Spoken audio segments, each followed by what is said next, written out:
عليكم ورحمة الله وبركاته.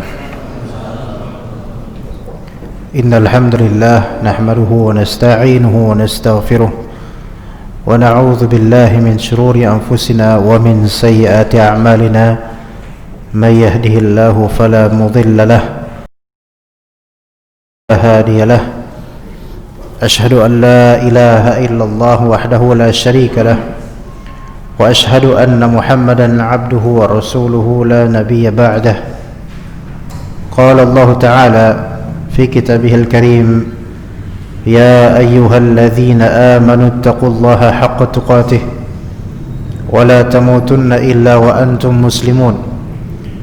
فإن أصدق الحديث كتاب الله وخير الهدي هدي محمد صلى الله عليه وسلم وشر الأمور محدثاتها وكل محدثة بدعة وكل بدعة ضلالة وكل ضلالة في النار.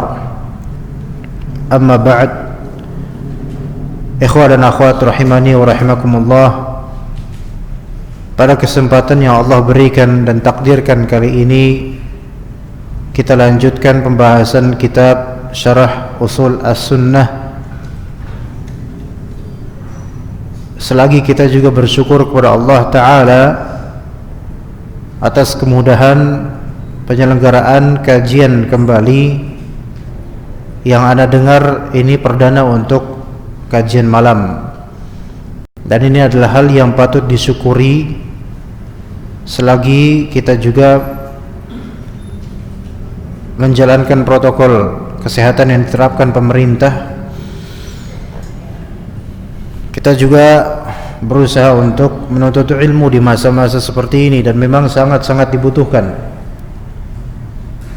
Suatu ketika Anda bertanya ke seorang ikhwah, seorang ikhwan yang beliau juga ngaji sama kita di suatu tempat, dan beliau memang merasakan futur di masa-masa seperti ini. Lebih-lebih beliau usaha pemasangan parabola, yang di masa-masa seperti ini lebih sulit gitu. Juga kan channel-channel dakwah mulai beralih ke saluran tertentu, nggak kita sebut merek ya.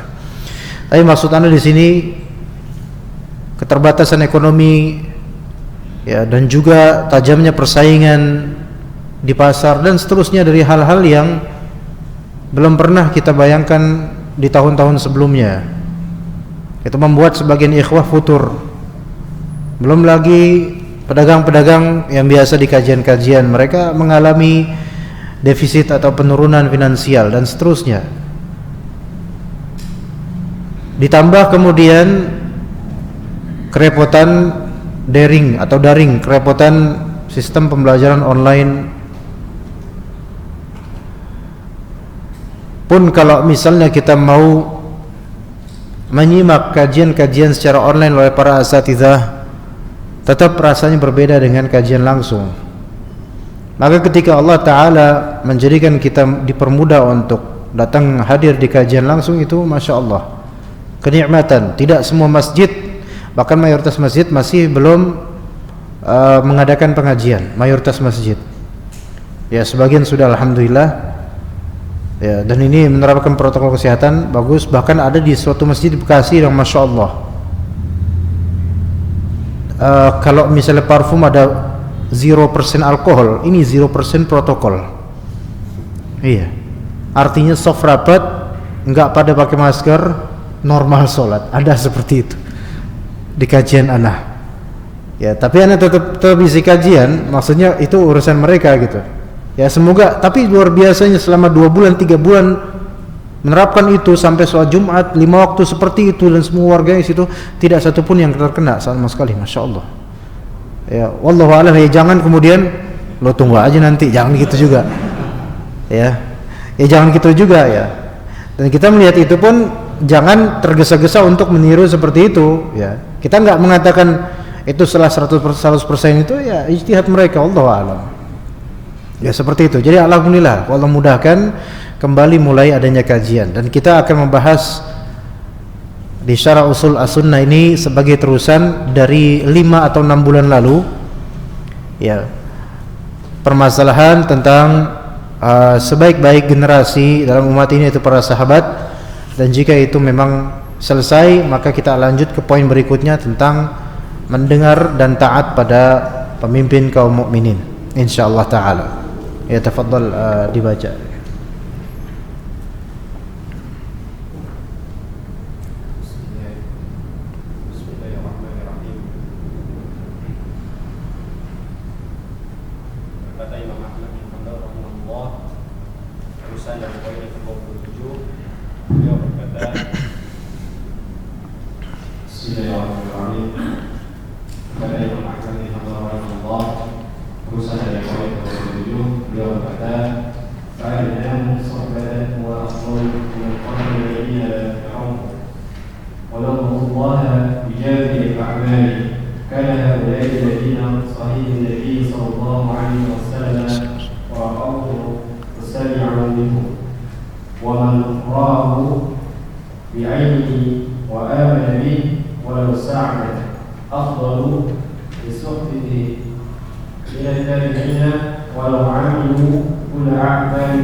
Baik. Kata Imam Ahmad rahimahullah, fa'adnahum suhbatan, serendah-rendah derajat kesahabatan seorang sahabat terhadap Rasulullah sallallahu alaihi wasallam itu afdal, lebih afdal dibandingkan generasi siapapun, generasi manapun yang belum pernah melihat Rasulullah SAW di kehidupan nyatanya, bukan di mimpinya. Kadang-kadang kalau di mimpinya ya bisa jadi orang zaman sekarang melihat Rasulullah SAW di mimpinya, karena orang ini mungkin solehnya dan memang taat pada Allah dan Rasulnya, kemudian dimimpikan Rasulullah dan dia tahu ciri-ciri Rasulullah dengan ilmunya, ya bisa mungkin. Tapi itu tidak menjadikan dia seorang sahabat. Ya, baru mimpi tadi malam, kemudian pagi bilang, alhamdulillah anda mencapai derajat suhbah, anda sahabat Nabi. Kenapa? Anda melihat Nabi SAW. Kapan? Tadi malam di mimpi anda. Ya, langsung jadi derajatnya sahabat, masya Allah. Bahkan mungkin anda termasuk yang dijamin masuk surga. Enggak, jauh. Ya, maksudnya ini melihat langsung di kehidupan nyata, ya bukan di mimpi. Apalagi kalau mimpinya ternyata tidak benar, bukan Nabi SAW. Ya. Walau laqallaha bijami'il a'mal, walaupun orang yang ada di generasi yang tidak pernah melihat Rasulullah itu, orang tersebut soleh sekali, nanti berjumpa dengan Allah dengan membawa seluruh amalan kebaikan. Dia punya amalan kebaikan, ta'lim, sedekah, birrul walidain dan seterusnya dari amalan yang sangat baik, masya Allah, afdalul a'mal, dia punya segunung amalan. Tetapi nilai melihat langsung Rasulullah SAW dan bersahabat dengannya dan beriman dengan apa yang dibawanya, nilai suhbah tersebut itu lebih diunggulkan oleh Allah Subhanahu wa ta'ala. Jangan bilang kok enggak adil ya, tetap itu keadilan Allah Subhanahu wa ta'ala, yaitu fadlullah yu'tihi man yasha, keutamaan yang Allah berikan kepada siapapun yang Allah inginkan. Jadi tergantung kepada apa? Masyiah Allah, bukan tergantung pada logika kita. Tergantung pada apa? Kehendak Allah Subhanahu wa ta'ala, bukan tergantung pada rasio kita. Kana haula'il ladzina sahibun nabiyya sallallahu alaihi wasallam, mereka itu para sahabat, orang-orang yang bersahabat dengan Nabi sallallahu alaihi wasallam, wa ra'auhu, dan melihat beliau alaihi salatu wasallam, melihat langsung ya, wa sami'u minhu, dan mendengar dari beliau alaihi salatu wasallam. Yaitu mendengar di sini maksudnya ya mendengar Rasulullah berbicara, meriwayatkan hal-hal dari Rasulullah SAW langsung.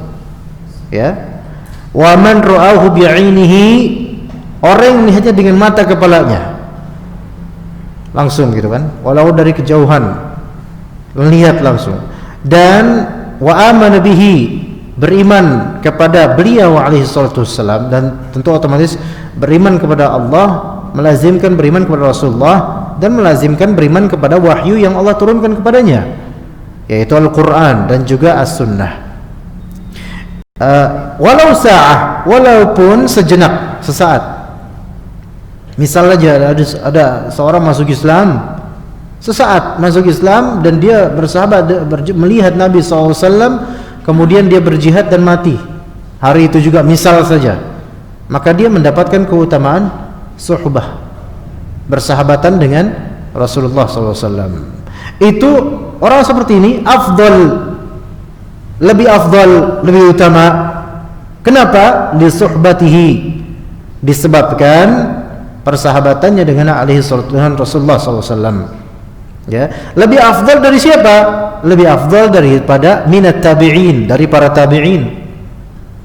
Siapa tabi'in? Yaitu orang-orang yang beriman kepada Allah dan Rasulnya, dan bertemu dengan para sahabat namun tidak berjumpa atau tidak melihat Rasulullah sallallahu alaihi wasallam, gitu ya. Lebih afdal daripada tabi'in, walau amilu kulla a'malil khair, walaupun orang-orang tabi'in tersebut melakukan amalan, segala amalan kebaikan, tapi tetap derajatnya itu lebih unggul seorang sahabat walaupun sejenak persahabatannya dengan Rasulullah SAW. Ini kemuliaan yang tidak bisa dilogikakan, melainkan Allah yang tetapkan seperti itu. Maka nanti ada ayat yang akan dibacakan insyaallah taala. Ya begitu ikhwas sekalian.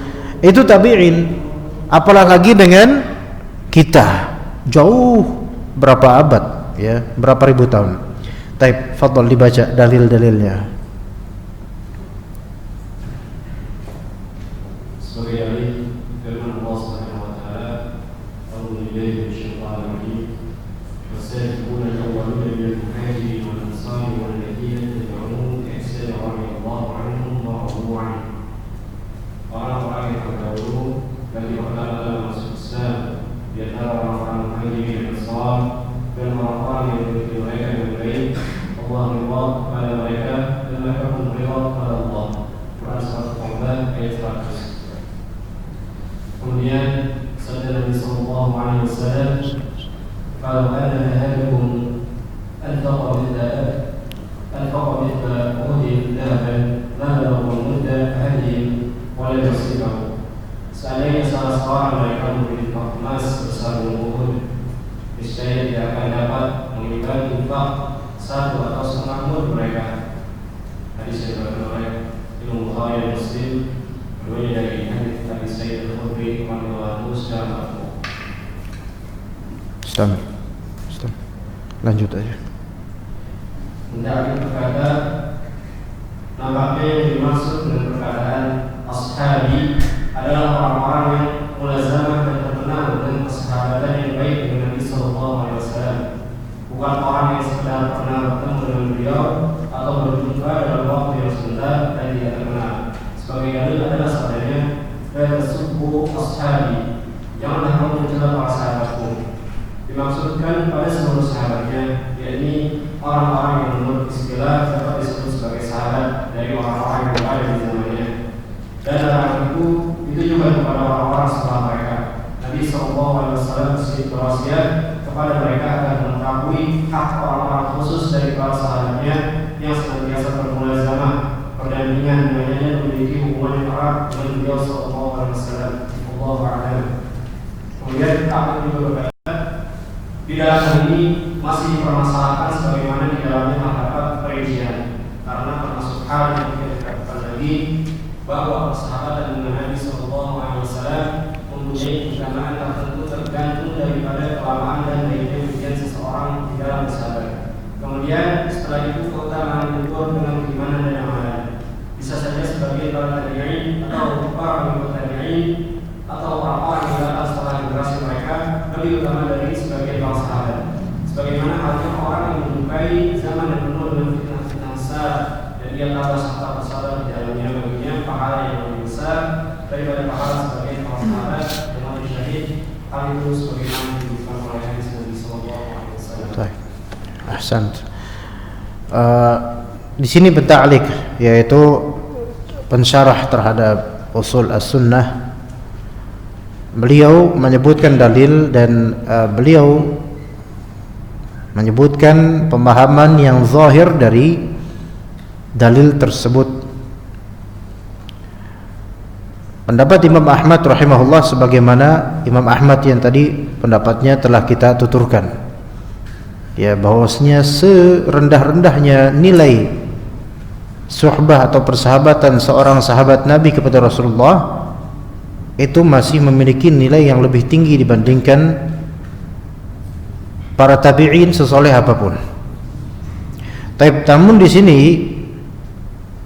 al-mu'alliq atau syarih beliau memiliki pemahaman bahwasanya yang teradil adalah yang zahir bagi beliau, yang tampak bagi beliau, yang dimaksud dengan sahabat Nabi yang memiliki keunggulan tidak tercapai oleh siapapun dari generasi setelahnya, itu adalah orang-orang yang memang betul-betul dikenal sebagai sahabat Nabi pada masanya.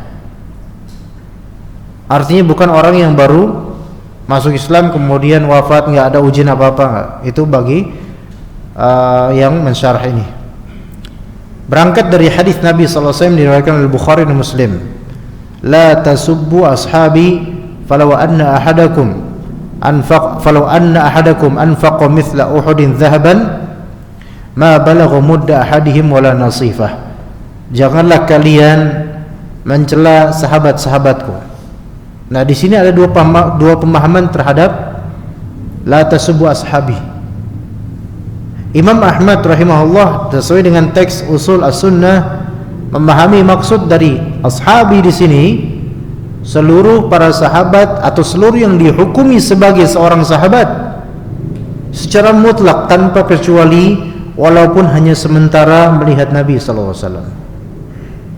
Ini pemahaman Imam Ahmad sesuai dengan yang kita pahami dari perkataan beliau di usul as-sunnah. Baik. Pemahaman kedua yaitu pemahaman versi yang menjelaskan usul sunnah ini. Bagi beliau yang dimaksud ashabi di sini adalah siapa-siapa yang dikenal sebagai sahabat Nabi sallallahu alaihi wasallam pada masanya dan memiliki kedekatan juga musibah atau perjuangan dan seterusnya.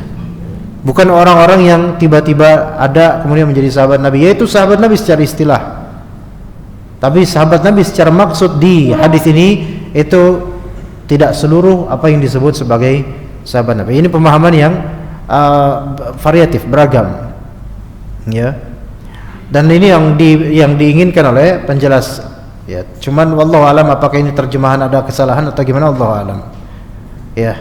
Kemudian dikatakan dimaksudkan kepada seluruh sahabatnya ini orang-orang yang menurut istilah dapat disebut sebagai sahabat dari orang-orang yang berada di zamannya, dan larangan itu ditujukan kepada orang-orang setelah mereka. Jadi begini ikhwan, di zaman Nabi masih hidup orang-orang muslim mukmin ketika itu semuanya sahabat Nabi, bukan sahabat Nabi, tapi sahabat Nabi karena mereka mestilah pernah melihat Nabi walaupun sedikit, sejenak. Oke? Kemudian Nabi SAW berkata, la tasubbu ashabi, jangan kalian mencela sahabat-sahabatku. Kan? Kapan beliau ngomong gitu? Pas masih hidup bukan? Masih hidup. Di depan para sahabatnya bukan?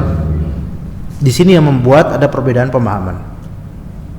Faham gak ikhwan maksudnya? Ngerti gak? Kena gak? Kalau anak kena, antum kena gak? Ya anak yang ngomong ya kena lah ya. Jadi Rasulullah SAW berkata, la tasubbu ashabi, jangan kalian cela sahabatku. Baik. Rasulullah bilang sekarang di tengah-tengah para sahabat, bukan? Gitu loh. Disinilah berangkat dari itu ada dua cabang pemahaman yang berbeda. Pemahaman pertama, la tasubbu ashabi, jangan kalian cela sahabatku, yaitu sahabat-sahabat khusus yang memang sudah dikenal sebagai sahabatku.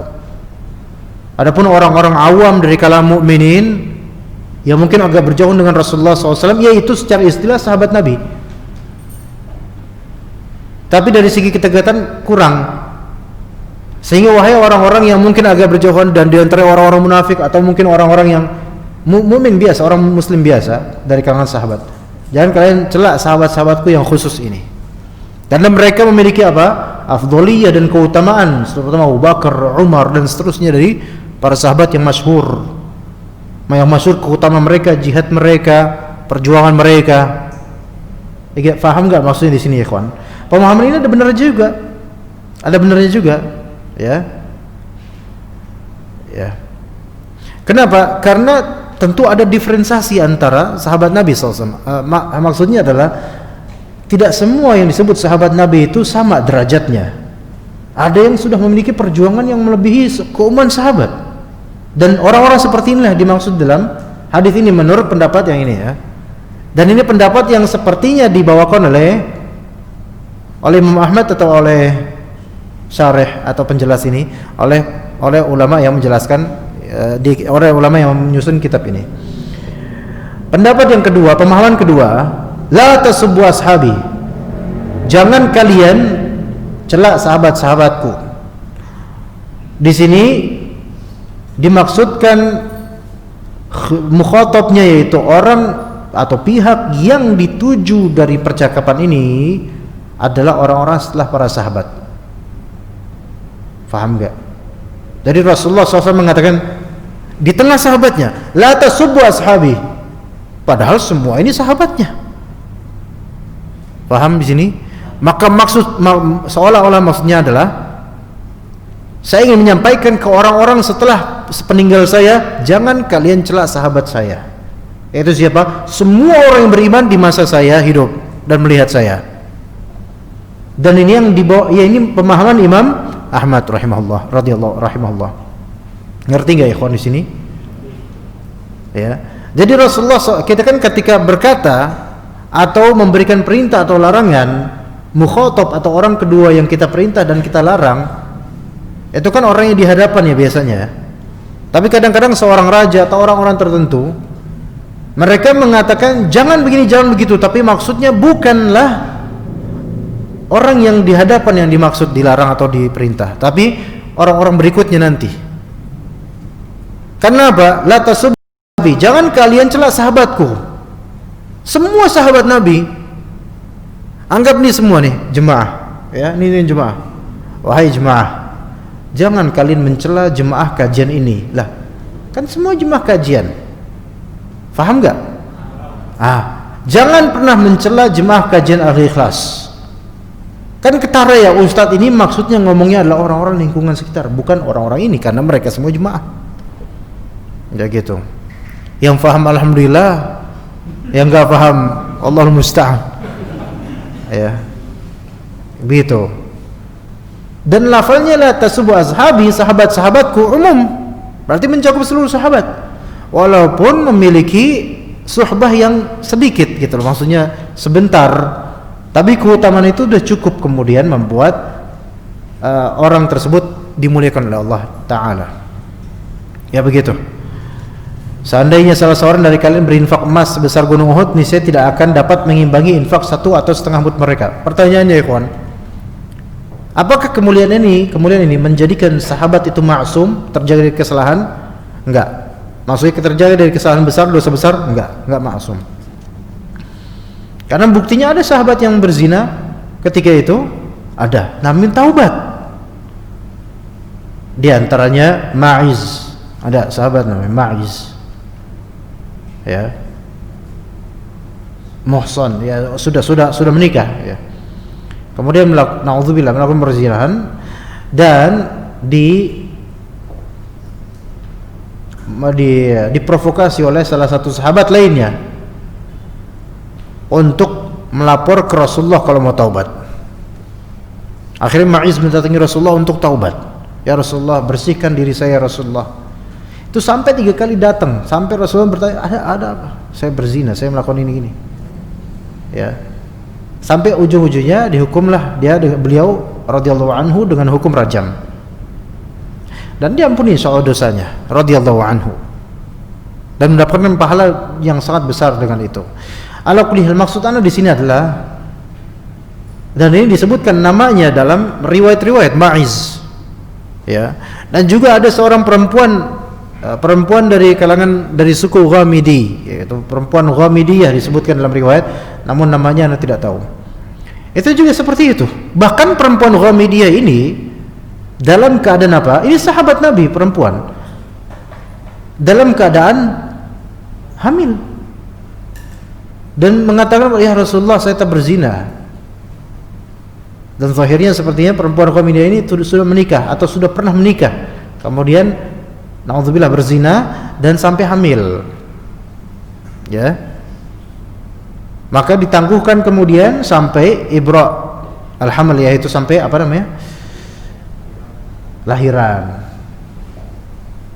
datang lagi. Dia sungguh-sungguh, kok di sini kan lahiran mana datang, ya Pak Ustadz, ini lahiran saya hasil zina, Ustadz, silakan rajam saya. Nggak ada kayak gitu, ya. Dan nggak boleh juga kayak gitu, mengaku kayak gitu, nggak pantas gitu. Apalagi ke ustadz yang tidak punya otoritas waliul amri gitu. Nah, maka Rasulullah tangguhkan sampai usia penyapihan 2 tahun. 2 tahun kemudian perempuan Ghamidiyah itu datang lagi. Untuk apa? Untuk menuntut Rasulullah menghukum dirinya yang telah berzina. Masya Allah, sungguh-sungguh beliau ini radhiyallahu anha, sampai ya khalas, kemudian dihukum had perzinahan. Gimana, Masya Allah, sungguh-sungguh ini sahabat Nabi radhiyallahu anhum jami'an. Ya, kalau sekarang ya enggak kayak gini. Ngaku ke misalnya ke polisi misalnya, atau ke siapa, ke di antara orang pemerintahan lah. Ya, Pak, saya telah berzina, Pak. Berapa kali? Sekali. Situ sekali, kita udah lebih gitu padahal. Ya maksudnya kalau di zaman sekarang antum naudzubillah, kalau memang terjadi pada diri seorang, misalnya ada orang muslim, dia bertakwa, pengen dihukum akan karena berzina, pengen membersihkan dirinya, antum coba aja menuntut hukum had untuk diri antum, ditolak. Iya, bukan karena apa? Karena nggak menerapkan itu, nggak menerapkan syariat Allah Taala. Iya.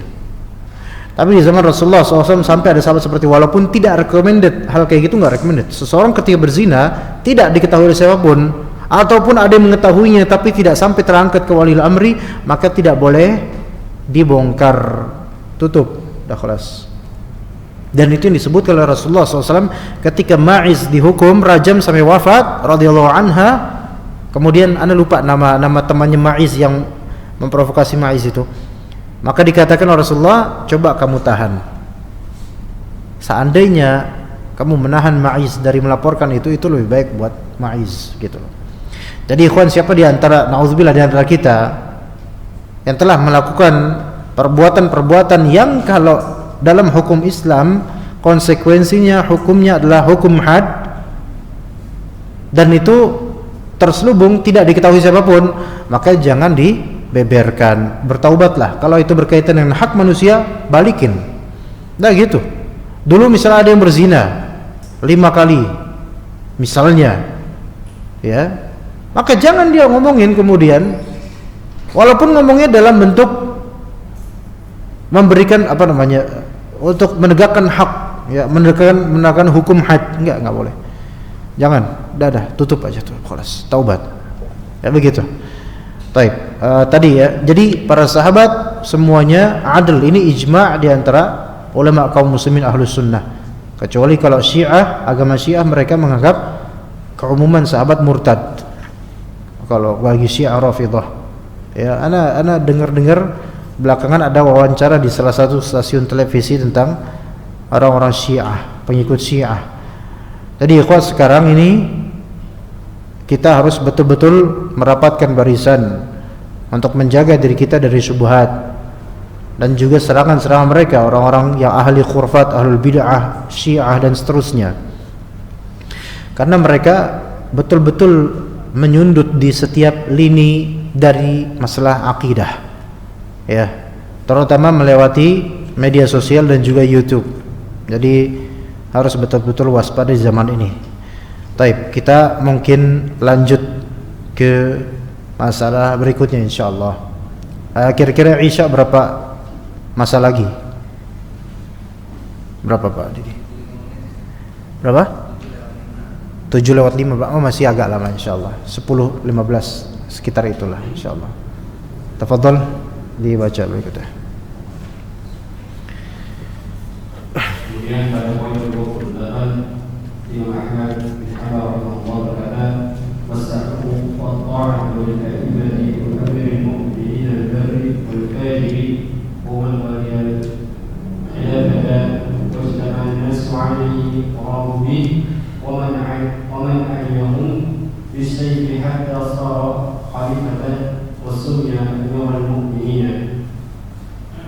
Mendengar dan taat pada imam dan pemimpin kaum mukminin yang baik maupun yang buruk, dan pada khalifah yang manusia bersatu padanya dan menerimanya, dan juga kepada orang yang telah mengalahkan manusia dengan pedang dan kekuatan hingga ia menjadi khalifah dan disebut sebagai amirul mukminin atau pemimpin kaum mukminin.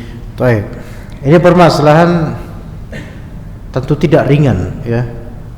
Dan banyak cabangnya. Kita akan baca terlebih dahulu perkataan Imam Ahmad rahimahullah dan maknanya. Kemudian kita akan menjelaskan tentang istilah. 3 istilah yang disebutkan di sini: imam, amirul mukminin dan khalifah. Imam 1, amirul mukminin 2, dan khalifah 3. Kata Imam Ahmad rahimahullah, "Was-sam'u wa ta'atu lil a'immati wa amiril mu'minin al-barri wal fajir." Kemudian di antara akidah dan manhaj kita adalah as-sam', mendengar, ya, melazimkan pendengaran tersebut apa? At-ta'ah, taat, ya, ya, namanya dengar, antum dengerin, gitu kan?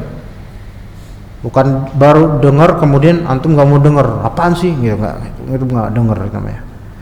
Ta'ah, taat kepada al-a'immah, para imam, wa amiril mu'minin, amirul mu'minin 2. Nah, imam atau amirul mu'minin ini tersifati dengan salah satu dari 2 sifat. Disebutkan dalam kitab al-barri wal fajir.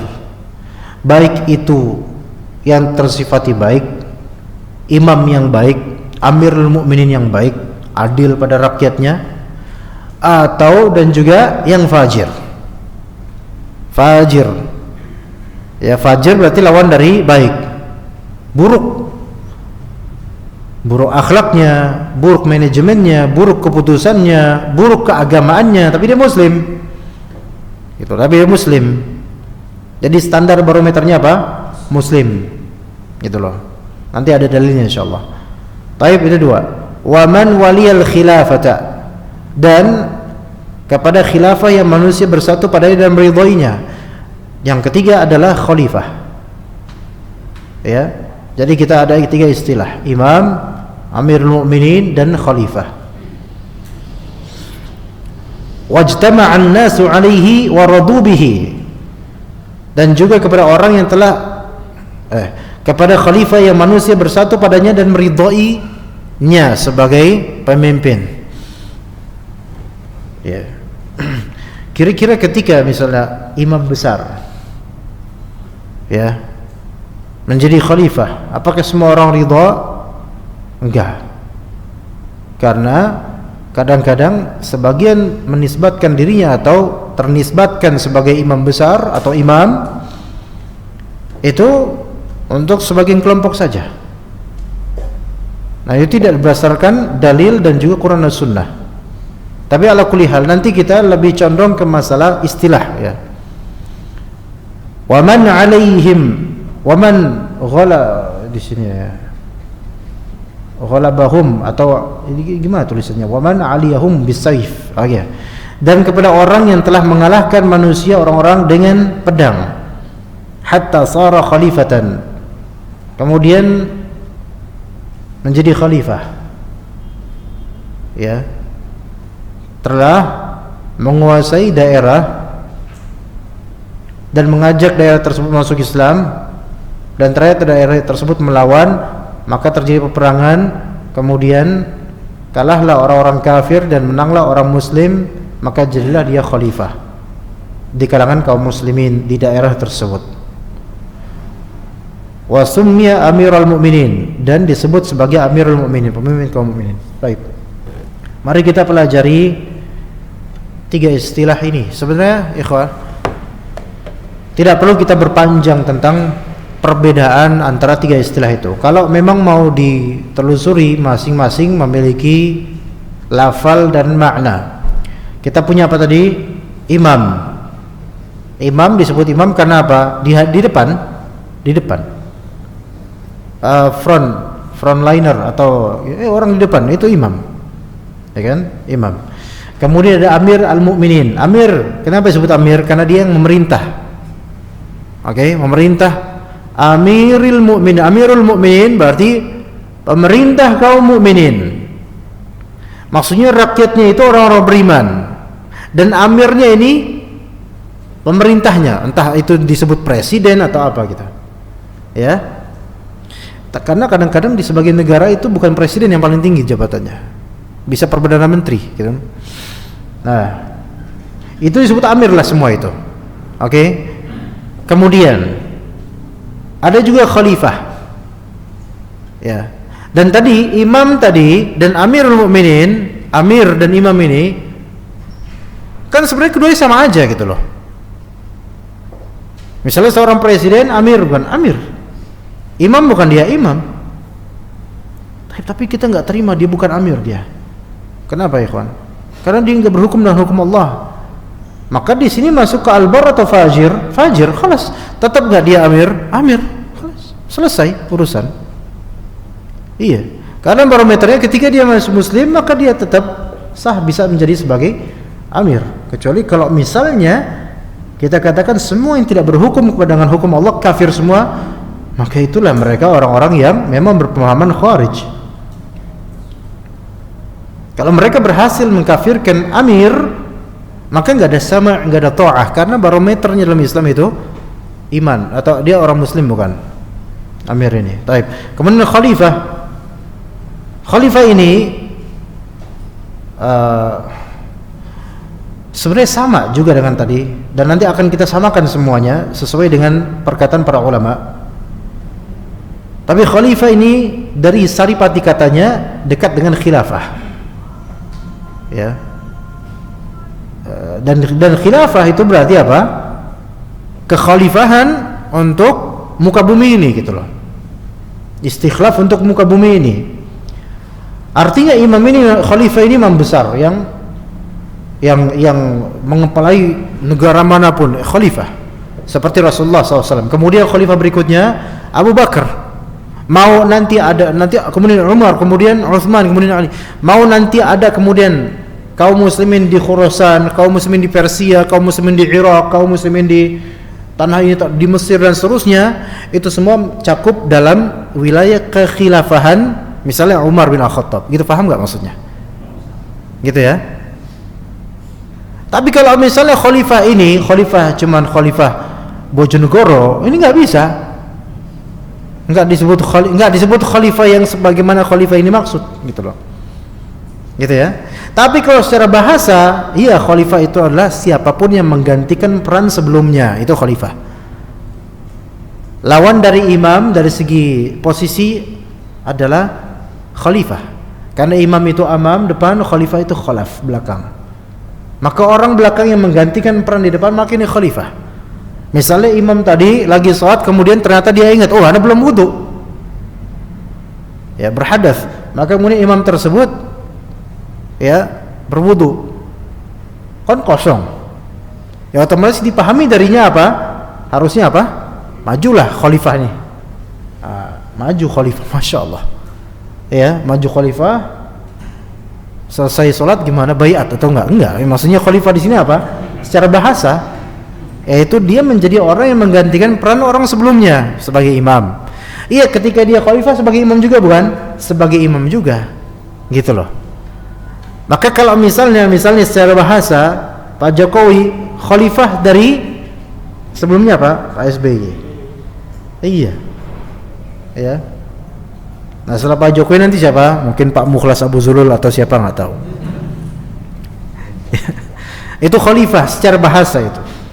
Ya, orang-orang setelahnya yang menggantikan peran orang sebelumnya itu khalifah. Ya, begitu. Ya. Ini kok ada desas-desus azan ini? Apa emang udah apa gimana? Apa udah azan atau gimana sebenarnya ini? Azan ya? Baik, kita lanjut ba'da isya insyaallah taala. Sallallahu alaihi wa ala alihi wa sahbihi wa man walah, amma ba'd. Kita kembali ke pembahasan tiga istilah tadi. Ya, dan kita akan timbang tiga istilah tersebut menurut pendapat yang ma'ruf di kalangan ulama. Rawdatul Talibin karya Imam An-Nawawi, beliau menyebutkan kalimat atau beliau berkata, yajuzu an yuqala lil imami al-khalifatu wal imam wa amirul mu'minin, atau al-khalifata wal imama wa amirul mu'minin. Boleh imam itu disebut sebagai khalifah, atau disebut sebagai imam, atau disebut sebagai amirul mu'minin. Lafal amirul berarti pemimpin, amir pemimpin, al-mu'minin. Dan yang dipimpin itu orang-orang yang mukmin, muslim. Begitu. Itu kata Imam An-Nawawi. Dan juga ikhwas sekalian, disebutkan oleh beliau pula dalam kitab Al-Majmu' Al-Imamah wal Khilafah wa imaratul mu'minina mutaradifah. Keimaman, kekhilafahan dan kepemimpinan terhadap orang-orang mukminin itu tiga hal yang sama, yaitu sinonim. Ya. Maka ketika seseorang dikenal sebagai pemimpin suatu negeri, yang mana negeri tersebut disebut negeri orang-orang muslim, maka pemimpin tersebut bisa disebut sebagai imamnya mereka, bisa disebut dengan khalifahnya mereka, bisa disebut sebagai amirnya mereka. Begitu. Ya. Hanya saja permasalahan kemudian bagaimana ketika pemimpin-pemimpin tersebut tidak berhukum dengan hukum Allah, atau tidak menjadikan hukum Allah sebagai default hukum dalam bernegara global atau terperincinya. Ya, maka kita kembalikan hal kayak gini, kita kaitkan dengan ayat Allah di surat Al-Maidah. Ada wa man lam yahkum bima anzalallah fa ulaika humul kafirun wa man lam yahkum bima anzalallah fa ulaika humuz zalimun wa man lam yahkum bima anzalallah fa ulaika humul fasiqun. Ya, artinya apa? Orang yang tidak berhukum dengan hukum Allah itu sifatnya umum dan global sekali, ikhwan. Tadi ayatnya wa man lam yahkum bima anzalallah, dan barang siapa yang tidak berhukum dengan apa yang Allah turunkan, yaitu wahyu. Lafal di sini wa man, ya, dia menunjukkan isim syarat dan menunjukkan keumuman. Ya. Umum. Ketika kita sebut umum, mencakup setiap pihak, atas bawah, fakir, kaya, atau siapapun. Tidak hanya mengacu pada siapa? Pemimpin saja. Paham gak, ikhwan? Ya. Ketika misal di rumah ada orang meninggal di keluarga misalnya,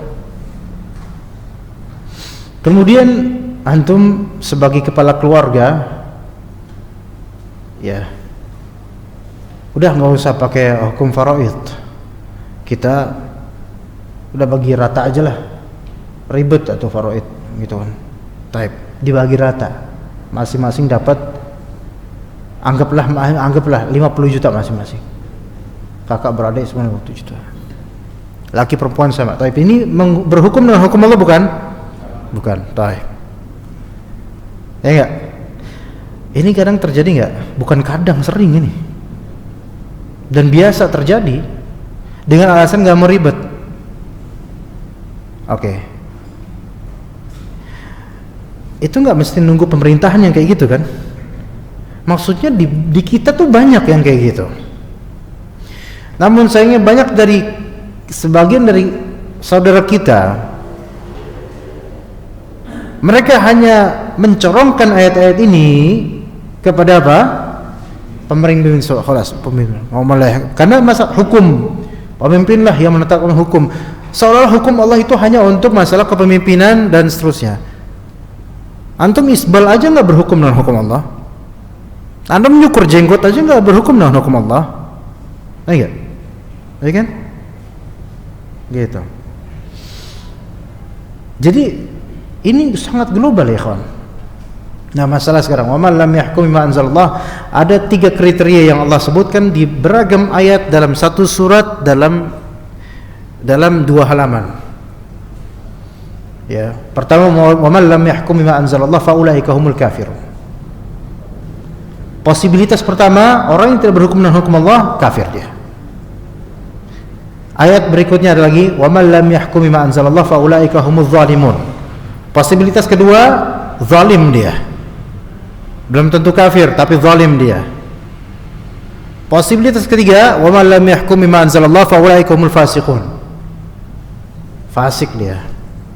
Ada 3 posibilitas, imma dia kafir dengan tidak berhukum dengan hukum Allah, imma dia zalim, imma dia fasik. Oke?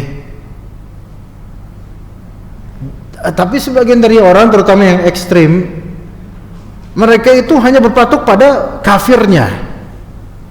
Pokoknya yang kafir dulu deh.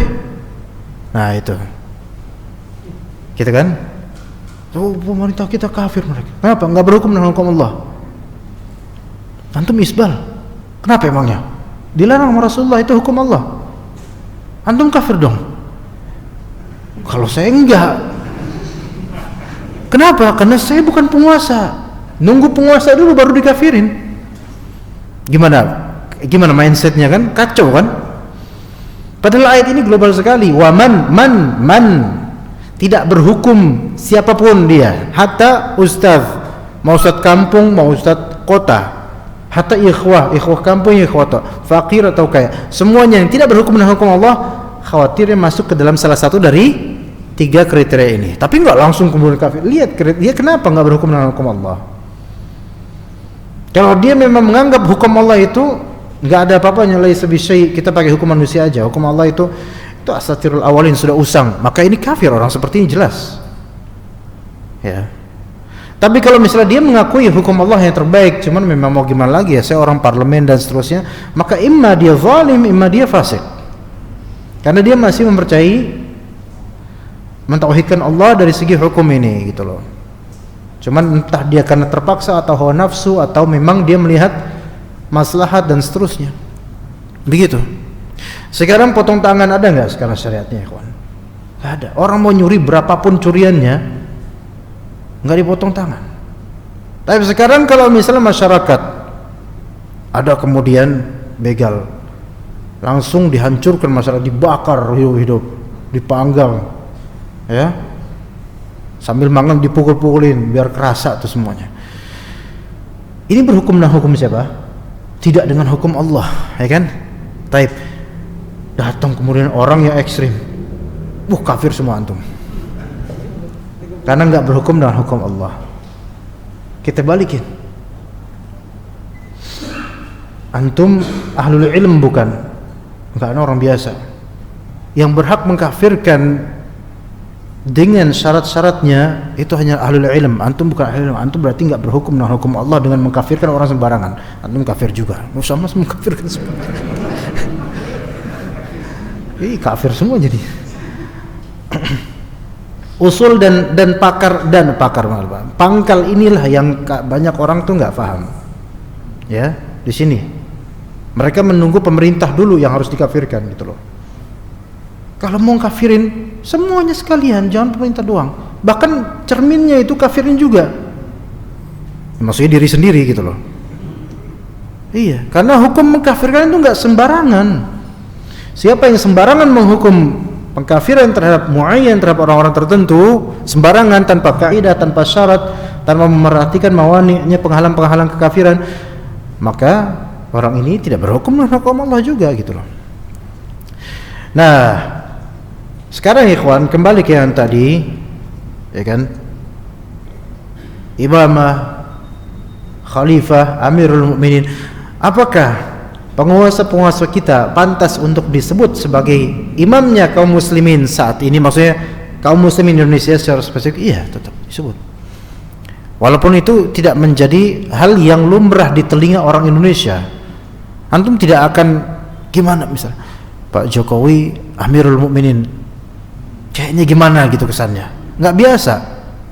Tapi kalau dibilang Pak Jokowi ini pemimpin orang-orang mukminin di Indonesia, oke kan, maksudnya oke, walaupun mungkin sebagian mungkin nggak suka dengan beliau, tapi oke, nggak masalah. Ya, jadi pakailah istilah yang mungkin familiar di hati dan telinga orang-orang kita gitu loh. Ya, walaupun secara bahasa sah beliau disebut Amir al-Mukminin, ya, atau minimal disebut waliyu amril mukminin, ya. Sekarang kemudian ada ayat, anak-anak baca aja, anak baca sendiri ya, di kitab, dikarenakan firman Allah Subhanahu wa taala, ya ayyuhalladzina amanu atii'u Allah wa atii'ur rasula wa ulil amri minkum. Ya, wa ulil amri minkum. Ayat ini luar biasa ikhwan. Pertama seruan ya ayyuhalladzina amanu, wahai disuruhkan oleh Allah. Alladzina amanu, siapa yang merasa beriman? Perhatikan ayat ini. Ada dua fi'il amr, dua perintah. Ati'u, ya satu fi'il amr tapi diulang, menunjukkan adanya pemisahan. Ati'u, taatilah oleh kalian. Yang pertama ati'ullaha, An-Nisa 59. Ati'ullaha, taatilah Allah. Kemudian wa ati'ur rasula, taatilah oleh kalian ar-rasul. Ar-rasul yang dimaksud Rasulullah sallallahu alaihi wasallam. Itu dua. Kemudian Allah Subhanahu wa taala sebutkan wa ulil amri minkum. Taib, wa ulil amri minkum. Ulil amri berarti apa? Kau bahasa Indonesianya gimana enaknya? Jadi di sini disebut ulil amri gitu loh. Kalau bagi ana wallahu alam ini semoga benar. Ulil amri itu adalah yang memiliki otoritas dalam kenegaraan. Nah itu enaknya gitu mungkin ya, atau gimana enaknya ulil amri? Ulil amri itu nggak mesti presiden tok loh, nggak mesti pemegang atau yang memiliki otoritas resmi dari segi kenegaraan. Gimana kira-kira menurut antum? Bagus nggak? Kalau nggak bagus kita liburin aja, cari yang lain. Hah? Sekarang misalnya, Pak Presiden ulil amri bukan? Ulil amri, menteri termasuk, dan orang-orang ditunjuk oleh menteri untuk memiliki otoritas di jabatan masing-masing. Oleh amri enggak? Orang negara bukan? Orang negara. Ya. Yang dijabat resmi menjabat dalam hal tersebut. Sekarang kalau misalnya jalanan Polantas sih namanya, apa polisi yang biasa di jalanan apa namanya? Jenis-jenis polisi enggak tahu. Polantas. Oke. Itu waliul amri enggak di jalanan? Mereka lah yang memiliki otoritas di situ. Oke. Iya. Yang di bawahnya itu apa namanya? Yang biasa nilang pick up DLRJ. Dishub. Itu ulil amri dalam hal tersebut aja gitu loh. Ya enggak? Tapi sekarang kalau misalnya Dishub datang ke Masjid Al-Ikhlas, kemudian melarang imam untuk jadi imam. Enggak, antum enggak boleh imam. Fulan jadi imam. Loh kenapa Pak? Saya walil amri. Ya Bapak di sana tempatnya, bukan di sini. Ini beda lagi Pak. Gimana kira-kira? Di sini nggak ada urusan kenegaraan kan? Emang nggak ditunjuk oleh negara, maka bukan bidangnya di sini. Begitu ya maksudnya, paham ya? Maka itu ulil amri wallahu alam itu pemegang atau pemilik otoritas yang sah atau resmi dari segi kenegaraan yang diatur oleh negara itu ulil amri. Dengan segala macamnya cabangnya, pendidikan dan seterusnya, itu ulil amri. Sekarang belum tentu antum pakai masker ini memang diperintahkan oleh Pak Jokowi. Mungkin ada menteri yang lain, ya kan? Nggak harus semua nunggu Pak Jokowi karena presiden. Nggak, kadang menteri itu ulil amri kita semua. Dan diwajibkan untuk taat. Ya. Diwajibkan untuk taat. Ustaz gimana taat? Ustaz sendiri nggak pakai masker, pakai masker tadi pas sholat. Kalau sejam kayak gini terus nggak tahan, ya. Kalau ceramah 1 jam pakai ini nggak bisa. Tapi insya Allah nggak sampai ke antum kok. Taib ya. Insya Allah kita sehat semua insya Allah ya. Allah selamatkan kita dunia dan juga akhirat. Wa ulil amri pemegang otoritas yang resmi dan sah dalam kenegaraan, oke? Dan di sini tidak disifati ulil amrinya zalim atau adil, itu mutlak. Mau zalim kayak mau adil taati tapi dalam perkara ma'ruf. Kemudian ada tambahan lafal apa? Minkum. Min ini menunjukkan apa? Dari jenis kalian, yaitu mukminin. Dari jenis kalian yaitu mukminin. Maka berarti siapapun yang memegang otoritas kenegaraan dan kalian orang muslim dan orang tersebut pemimpin tersebut muslim, maka masuk ulil amri minkum. Paham di sini, kawan? Dan layak disebut ulil amri minkum di sini layak disebut amirul mukminin karena dialah pemerintah untuk orang-orang mukminin di tempat tersebut, yaitu di negara tersebut. Ya, begitu. Wa ulil amri minkum. Taib. Kemudian ikhwan, kita punya 3 pihak. Pertama, taatilah Allah, 1, jelas. Ya. Kemudian taatilah Rasulullah, 2. Kemudian taatilah walil amr, 3. Allah Subhanahu wa taala Maha hidup. Tidak akan pernah mati, taib. Tapi kita tidak bisa melihatnya dan kita bisa melihat kekuasaannya atau efek dari kekuasaannya. Rasulullah telah wafat. Sebagian dari orang mengatakan sekarang ini tidak ada yang namanya waliul amri dalam Islam. Baik Indonesia apalagi Saudi ya. Katanya sampai mengkafirkan pemerintahan Saudi. Sekarang nggak ada waliul amri. Sebagian orang bilang gitu. Ya. Keumumannya fasik atau kafir. Sekarang berarti ayat ini apa? Nggak ada ketaatan. Karena apa? Ulil amrinya dihapus, nggak ada ulil amri sekarang. Oleh karena itu orang-orang yang berkata seperti ini, mereka akan membaiat ke salah satu dari imam yang mereka pilih dari golongan mereka. Itu yang dimaksud ingin menjadikan negara di dalam negara. Dan itu yang akan meresahkan bukan kaum muslimin aja, manusia akan terasahkan dengan itu. Kita nggak perlu mungkin masalah-masalah ideologi seperti ini. Ormas kesukuan saja, masalah parkiran aja repot. Ini negara, masalah parkiran aja bisa baku hantam. Itu baru parkiran 2.000 per jam. Kalau kehitung Anda parkiran di sebagian tempat 5.000 mau berapa jam kek gitu. Itu baru sebatas ormas. Itu parkiran di dalam lahan pemerintahan. Kan kadang-kadang gitu. Jalanan milik swadaya, parkiran milik ormas. Jalan milik pemerintahan, parkiran dikuasai ormas. Kira-kira secara logika dan sosiologi ini bagus nggak? Nggak bagus. Begitu pula negara di dalam negara. Atau ingin menciptakan negara di dalam negara, itu jelas meresahkan. Dan pasti mereka akan melucutkan ketaatan mereka kepada pemimpin yang sah di negara tersebut. Pasti gitu, dimanapun begitu. Kecuali jika mendapatkan keuntungan darinya. Maka ikhwah sekalian di sini, wa ulil amri minkum, selama dia muslim taati. Wajib perintah Allah Subhanahu wa taala. Memang dalam hadis kemudian disebutkan, ya Anda akan seperti yang akan menjelaskan di pertemuan berikutnya untuk hadis berikutnya ini ya. Karena permasalahan ini agak sedikit bukan agak sedikit panjang, memang panjang. Ya, jadi mungkin kita lanjut nanti untuk hadis-hadisnya di pertemuan mendatang insyaallah taala 1 bulan lagi. Ya, tapi ala kulli hal di sini tersampaikan maksud kita pertama masalah afdhaliyatus sahabah, keutamaan dan keunggulan para sahabat radhiyallahu anhum di atas seluruh manusia yang hidup setelahnya, dan kemudian masalah tentang as-sam' dan ta'ah, yaitu mendengar dan taat kepada waliul amri, ya selama waliul amri tersebut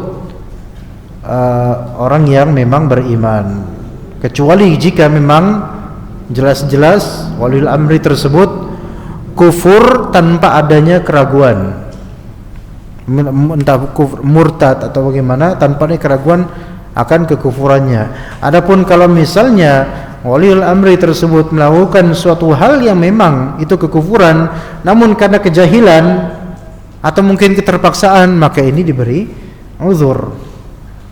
Iya, kita ini hidup di daerah atau negeri yang kejahilan itu, ketidaktahuan akan agama yang hak, maksudnya ketidaktahuan akan manhaj yang hak itu masih merajalela di mana-mana. Antum tidak perlu ke kecamatan luar untuk menemukan orang-orang jahil. Antum cukup melihat orang-orang di bawah atap rumah antum, atau bahkan cukup melihat muka. Lihat cermin, mungkin itu termasuk orang yang jahil. Iya kan? Banyak hal-hal yang ternyata ketika kita kenal sunnah atau pas ngaji, oh ternyata itu kekufuran toh. Padahal dulu kita tercandukan akannya loh. Iya kan? Dulu kita misalnya menghafal lirik-lirik lagu yang ternyata setelah kita belajar kitab tauhid atau kitab-kitab semisal, itu jelas kufur akbar dan syirik akbar. Sekarang antum ketika menemukan pelecehan terhadap Nabi, kira-kira gimana? Langsung dikafirkan enggak? Kalau jelas ini pelecehan langsung kafirkan mungkin. Tapi ketika ada nabi di antara nabi-nabi Allah yang Allah muliakan dan sampai jadi surat, nama surat, jadi nama band, kira-kira gimana? Antum kafirkan enggak? Enggak bisa. Noah misalnya. Noah itu nama apa? Nama nabi aslinya. Dijadikan nama band buat cinta-cintaan. Mohon maaf fansnya ya jangan marah. Jangan marah. Ya harusnya jangan marah sama Anda, marah sama membernya gitu loh. Itu kan nama seorang nabi, itu dakwah 950 tahun. Kemudian namanya dia berikan malah menjadi untuk seperti itu. Na'udzubillah. Ini pelecehan bukan sebenarnya? Pelecehan, tapi mereka menganggap itu hal yang biasa, maka harus kita sampaikan itu ke enggak usah diomongin lah siapa orangnya ya. Begitu ya kawan. Jadi memang kejahilan luar biasa merajalela ya. Baik. Afwan Ustaz, tulisannya gede pakai tanda seru, marah nih kayak orang.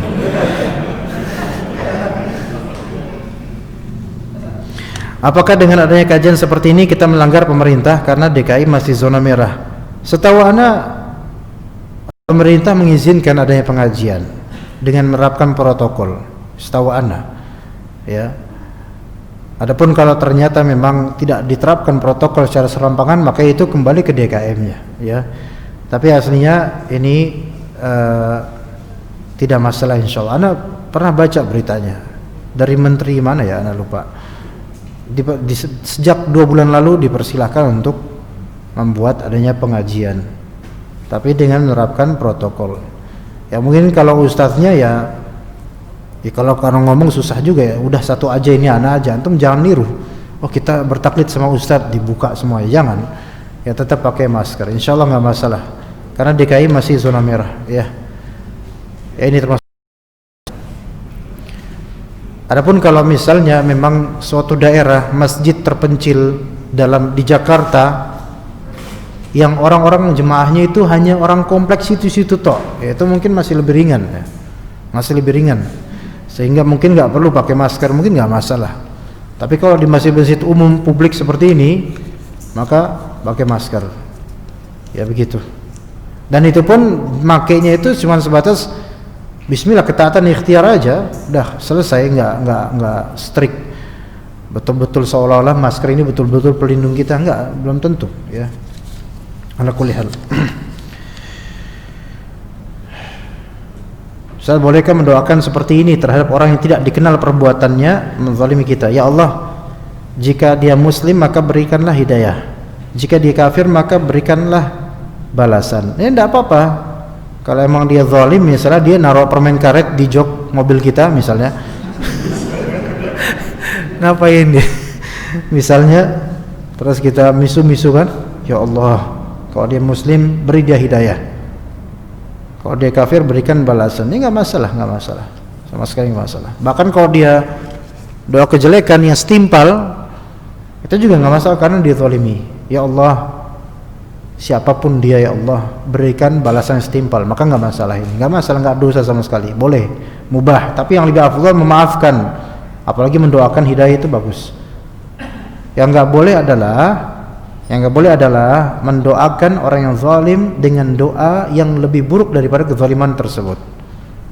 Misalnya orang itu ngetrek ya, manasin motor ya, mati semotor itu kayak ngomporin hati gitu. Jadi masya Allah, malah lagi daring lagi online, pelajar anak-anak udah rewel anaknya dan seterusnya. Ini tambah rewel sama knalpot dia. Terus didoain sama dia, tangganya pada doain semua, bersepakat ijma, bersepakat untuk mendoakan keburukan untuknya. Apa doanya? Ya Allah, masukkanlah dia ke neraka seabadinya mungkin. Masya Allah, ini berat banget ini. Oh, itu keterlaluan dah. Atau mungkin di dunia, ya Allah, buatlah pala dia buntung misalnya. Ini keterlaluan, enggak sampai segitunya lah, gitu kan? Iya. Begitu. Jadi dalam kitab At-Ta'liq ala Syarah Sahih Muslim oleh Syekh Utsaimin, ketika beliau menjelaskan salah satu hadis tentang masalah kezaliman, beliau menyebutkan itu. Siapa yang membalas kezaliman dengan doa yang lebih buruk daripada kezaliman tersebut, maka dia telah menzalimi juga orang tersebut. Jadi antum globalkan aja permintaan kepada Allah. Ya Allah, balaslah orang tersebut dengan balasan yang pas dan setimpal supaya dia dapat pelajaran. Itu udah global aja, serahkan kepada Allah. Daripada kita nyebut kadang-kadang kan emosi, ya, ngeliat orang songong gitu loh, jualan songong, padahal kita nggak diapa-apain, 4 aja meni orang, ya, lagu banget loh, ya, mentang-mentang tinggi gitu. Ya Allah, buat dia pendek, nggak laku, nggak bisa, nggak usah. Ya, Ustaz izin bertanya, mana yang harus kita taati apabila kebijakan pemerintah pusat dengan pemerintah daerah berbeda? Sedangkan pemerintah pusat dengan pemerintah daerah adalah ulil amri. Mana yang menurut antum itu lebih dekat dengan kebenaran kalau ada khilaf di situ? Ya, karena kadang apa yang ada di pemerintah daerah itu yang lebih tepat untuk daerah antum dibandingkan yang di pusat. Dan kadang sebaliknya, kita nggak tahu. Lihat aja dari segi mana yang lebih dekat dengan kebaikan dan maslahat. Maka itu yang lebih ditaati insyaallah. Ya begitu. Ya. Wallahu taala alam. Ya Allah alam. Jadi kita sama-sama mereka ulil amri, ketika berbenturan maka antum kembalikan ke masalah, lihat mana yang lebih dekat dengan kebenaran, baik Al-Quran atau Sunnah, ataupun lihat dari maslahat dan madarrah. Ya, mungkin cukup sekian. Wassallallahu ala nabiyina Muhammad wa ala alihi wa sahbihi ajma'in. Subhanakallahumma bihamdika asyhadu an la ilaha illa anta astaghfiruka wa atubu ilaik. Wassalamualaikum warahmatullahi wabarakatuh.